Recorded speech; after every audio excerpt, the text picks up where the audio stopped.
All right, thanks for watching Afternoon Live. So fall sports are starting, and did you know that in the U.S. there are 3.8 million traumatic brain injuries, I got to get that right, every year. That's incredible. Here with tips on how to keep our kids safe from concussions, we welcome back Dr. Paul Reed. Hello. Whew, Dr. Paul, that is an astonishing number. Yes, it's scary. Yeah.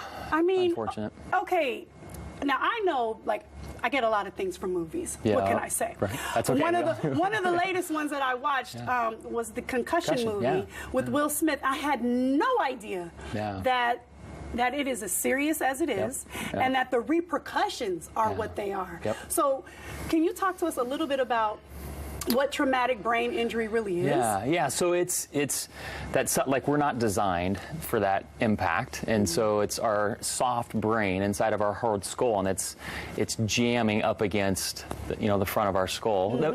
Football gets the biggest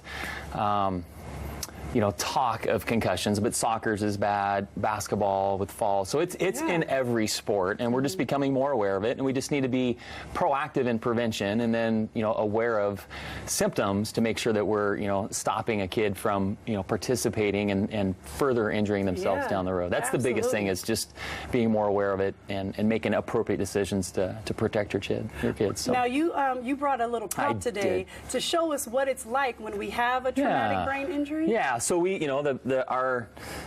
the tomato is perfect and it looks amazing, right? And the glass would mirror our skull, and we can't see the bruising that happens if we jam that like that. And that's what's essentially happening with our brain when we get a concussion. It's that slamming against the hard surface, right? And the trouble with kids is their brains aren't fully developed, and that's why the studies show that it's more likely in kids, 1 in 5, I believe, that participates in sports will get a concussion. It's our brains aren't fully developed and ready to receive those impacts, and so that's why kids are more apt to get concussions. Okay, so is a concussion the same thing as a TMI? Yes, traumatic brain injury. And TBI? Yeah. So it's never TMI. too much no, we need all this information. As a traumatic brain injury. Yep. And so that's just a bruise essentially on that brain. It's a bleeding area, and we want to prevent that or make sure it heals all the way. So when I think of a bruise, I think of what I see when I bump my arm on something, my leg on something, but it heals up eventually. Does that happen in the brain? The same thing. Okay. So it's essentially the brain is bruising, it's bleeding, and we want that area to heal.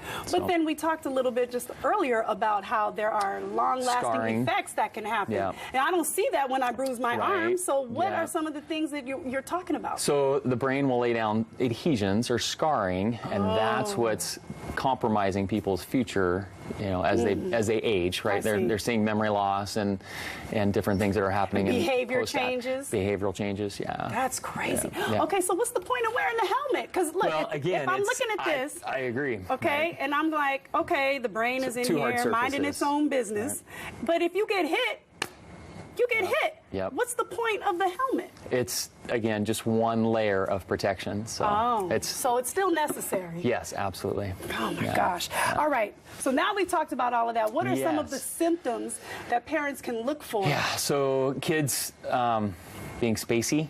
Headache is a classic to people, that my kid has a headache, but them just kind of being cloudy or not present with you when you're having a conversation with them. You kind of like, is anybody home? Are you okay today? Yeah, like one of these deals? Yeah, vertigo, if they're having any dizzy spells, getting vertigo with reading or other activities that might increase the symptoms. And when they see these symptoms, call their doctor, and have their right child away assessed. And that's today. More sports are being proactive. Your kids should be assessed prior to their season, so they have a baseline assessment of where their cognitive function is before the sport. And then if they have what you believe to be a concussion or a traumatic brain injury, you can have them retested to see if they're scoring similar to where they were before the sport started, and then you know that they're at their baseline, is what they're calling it, and to begin participation again. All right, this is serious stuff. Thank you, Dr. Paul. Appreciate you being here. With the tomato and the jar.